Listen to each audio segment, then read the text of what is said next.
नमस्कार दोस्तों, मैं राजकुमार अग्रवाल और आप देख रहे हैं मेट्रो लाइव। हम आज बात कर रहे हैं देश की गर्मी की। और मई का महीना चल रहा है, गर्मी अपनी पीक पर चल रही है और ऐसी पीक में भी देश में सरगर्मी चुनावों की भी चल रही है। और ऐसे चुनावों की सरगर्मी में गर्मी मिल जाए तो हालत क्या होंगे। और ऐसे ही वक्त में चल रहे हैं दिल्ली के अंदर, यानी कि भारत के अंदर, यानी कि पूरे देश के अंदर प्रधानमंत्री चुनने की परंपरा चल रही है।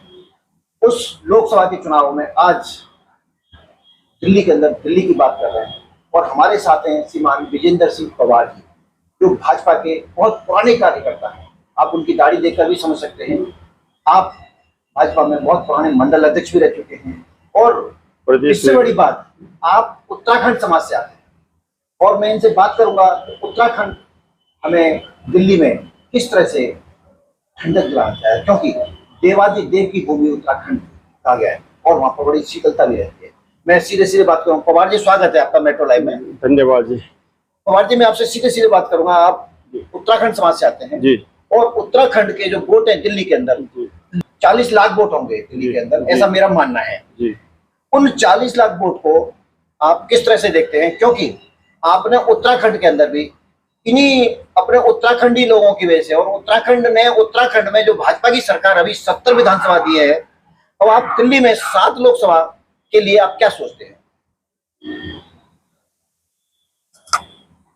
नमस्कार, मेट्रो लाइव का मैं धन्यवाद करना चाहता हूँ जिन्होंने इस समय पे ये कार्यक्रम जो इसका आयोजन किया है लेने के लिए, उन्होंने जो सोचा है कि देश के बारे में, तो इस विषय पे भी उनका बहुत बहुत धन्यवाद। और जहाँ तक मैं उत्तराखंड का निवासी हूँ और दिल्ली में लगभग 1990 से रह रहा हूँ। हमारे उत्तराखंड को देवभूमि के नाम से जाना जाता है। देवभूमि के नाम से जाना जाता तो ये देवभूमि है, और हमारे जो देवभूमि की सेवा करेगा, देवभूमि के लिए अच्छा करेगा, उसी के साथ हमेशा से, आज से नहीं, हमेशा से उत्तराखंड के वासी उसको सपोर्ट करते रहे हैं। और इससे बढ़िया जो मोदी जी ने किया, श्री राम मंदिर का उद्घाटन किया 500 साल के बाद, जिसकी कोई संभावना ही नहीं थी, तो हम उनसे जुड़ के, हम खुशी खुशी से हम उनसे जुड़ रहे हैं। सभी उत्तराखंड के निवासी उनको सपोर्ट कर रहे हैं, मेरा जहाँ तक मानना है। और पूरा उत्तराखंड में भी भाजपा की पूरी जय जयकार होती है। सभी 5 लोकसभा सीटें उत्तराखंड की भाजपा को दी है। तो हम लोग हमेशा सदा आज तक जो है भाजपा के साथ रहे हैं। कुछ लोग कुछ होते हैं पार्टियों में, कुछ थोड़ा बहुत बाहर रहे होंगे, पर ज़्यादातर जो अनुमान है वो सब भाजपा के साथ रहा है। और दिल्ली में कम से कम 4 लाख लोग भाजपा उत्तराखंड के यहाँ पर रहते हैं। और उत्तराखंड की सबकी भावनाएं देवभूमि के साथ जुड़ते हुए, देवभूमि के साथ जुड़ी हुई है। और देवभूमि का जो काम करेगा, अच्छा करेगा, देव के नाम, श्री राम के नाम से जो अच्छा काम करेगा, हमारे सनातन धर्म के लिए जो अच्छा काम करेगा, उसकी सपोर्ट हम साथ में हैं। और पूरे उत्तराखंड का सपोर्ट भाजपा को जाएगा। जहां तक मेरा अपना पूरा जो मैं यहाँ पर रोकना चाहूंगा आपको। क्या सिर्फ और सिर्फ उत्तराखंड जो समाज है, तो हमारे माननीय मोदी जी ने जो मंदिर दिया है 500 साल के इंतजार के बाद में, तो क्या सिर्फ आप इसीलिए मोदी को दोबारा से चुनना चाह रहे हैं? नहीं, इसीलिए नहीं है। ये तो एक बात मैंने कही है कि मोदी जी ने राम मंदिर बनवाया। हमारे उत्तराखंड में चारों धाम का उन्होंने बड़ी विकास कर दिया है। चारों धाम, बद्रीनाथ, केदारनाथ, यमुनोत्री, गंगोत्री, चारों धाम के लिए पूरी बड़ी बड़ी रोडें बना दी है ना। उत्तराखंड के निवासियों के लिए उन्होंने अच्छा सपोर्ट कर दिया। किसी भी विषय में वहाँ पर जो है पूरा सपोर्ट कर रहे हैं। तो हमें ऐसे नहीं कि एक राम मंदिर के बनाने से या कहीं और, पूरा देवभूमि का उन्होंने विकास कर दिया, डेवलप कर दिया, रोडें बना दी, मतलब सब चीजें उन्होंने वहाँ पर सब काम हो रहे हैं।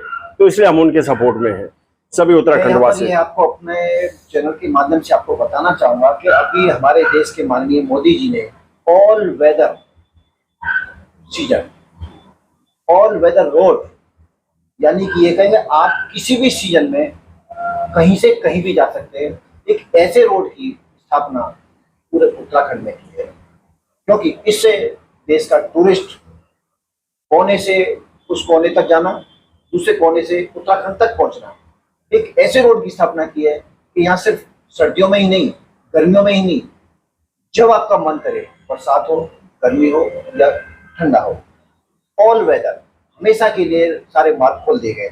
इसके विकास को लेकर के भी आपने हमें बताया। लेकिन हमें आप ये बताइए, चार धाम आपके यहाँ हैं जी चार धाम से जो रोड की कनेक्टिविटी खुली है, जी तो इससे आपके उत्तराखंड के लोग जी काफी टूरिस्ट से आने से जी जो धन और धान्य बढ़ता जा रहा है, जी, जी। उसके बारे में क्या कहना चाहेंगे? जी जी बहुत फायदा हो रहा है वहाँ पे क्या है कि जितनी ये रोडें जा रही थी, इसके अगल बगल से जितनी भी मतलब दुकानें हैं, वो अपने रोजगार, वहाँ के लोगों को, निवासियों को रोजगार मिल रहा है ना। वहाँ की जो दुकानें हैं उन पे जो है, जो बाहर से टूरिस्ट आ रहे हैं उनका अपना फायदा हो रहा, मतलब फायदा, अपनी कमाई का साधन हो रहा। तो इस प्रकार से कई सारे साधन वहाँ पे उपलब्ध हो गए कमाई के, जो ये रोड बनने की वजह से, जहाँ जहाँ रोड से टच होती हुई जा रही है, सभी जगह अपना जो है व्यवसाय लोगों ने स्थापित कर दिया, वहाँ पे स्थापित कर दिया। मैं आपको यहाँ ये भी कहना चाहूंगा, हमारे देश के माननीय प्रधानमंत्री मोदी जी ने विकसित भारत का संकल्प लिया था। आज उत्तराखंड को विकसित होते हुए मैंने नहीं देखा, लेकिन जो उत्तराखंड के हैं, उत्तराखंड से जुड़े हुए हैं, बहुत समय से दिल्ली में रह रहे हैं, उन्होंने अपनी आंखों से और अपने वचनों से आपको अवगत कराया है। तो ये जो विकसित भारत है, सिर्फ उत्तराखंड में ही नहीं है, पूरे भारत में विकसित भारत का जो संकल्प लिया था, विकसित भारत यात्रा के नाम से मोदी जी ने ऐसी यात्रा जो चलाई थी, उससे पूरे देश के लोग बहुत ही लाभान्वित हुए। अंत में आप क्या संदेश देना चाहेंगे अपने उत्तराखंड समाज के लिए? कोई उत्तराखंड समाज को तो मैं यही संदेश दे रहा हूँ, अपना एक भाजपा के नाते या पार्टी से काम करते हुए जो अनुभव हुआ है, कि सभी लोग अपना देवभूमि के नाम से आदरणीय मोदी जी से जुड़े, और मोदी जी में ही भारत का भविष्य हमें नजर आता है। अगर मोदी जी के अलावा कोई और बनेगा, आपने देखा 70 साल की सरकारें देखी है, तो क्या उसमें क्या हो रखा है ये आप लोग सब समझ रहे हैं। आजकल जो है व्हाट्सएप का, ये फेसबुक का ज़माना है, व्हाट्सएप का है, तो सब लोग उससे परिचित हैं। आज की डेट में कोई ऐसा नहीं कि जो जानकारी नहीं रखता है, पूरी जानकारी, पूरी चीज़ें, पूरी सरकार के बारे में जानकारी रखते हैं। किस प्रकार से ये हमारे देश में वो समस्याएं खड़ी है, जो बड़ी भयंकर सिचुएशन में आने वाली है। अगर मोदी जी हमें इस बार मिले हैं एक देव के रूप में, अगर उनको आपने खो दिया तो समझो देश का भविष्य अंधकार में है, और जैसे 70 सालों से चल रहा था वही गर्त में डूबने वाला है। तो मैं सभी कार्यकर्ताओं से निवेदन करता हूँ हाथ जोड़ के, कि सभी लोग ये समझे और सोचे और मोदी जी को जिताएं। बहुत बहुत धन्यवाद। बहुत बहुत आभार आपका पवार जी, आपने बहुत अच्छी बात बताई। लेकिन मैं आपको देशवासियों से निवेदन करना चाहूंगा, चुनाव का माहौल चल रहा है, वोट आप अवश्य दीजिए। और वोट किसको दीजिए, बात ये महत्वपूर्ण है, जो आपके देश की सुरक्षा कर सके, आपकी सुरक्षा कर सके, आपके परिवार की सुरक्षा कर सके, आप जिस घर में रह रहे हैं उस घर की सुरक्षा कर सके। बहुत कुछ सोचकर आप देश मत जरूर। ये थे हमारे साथ में उत्तराखंड समाज के माननीय जितेंद्र सिंह पवार जी। बहुत अच्छी बात है। मैं इसी प्रकार आपके सामने समय से नई नई बातों के साथ आता हूँ। धन्यवाद।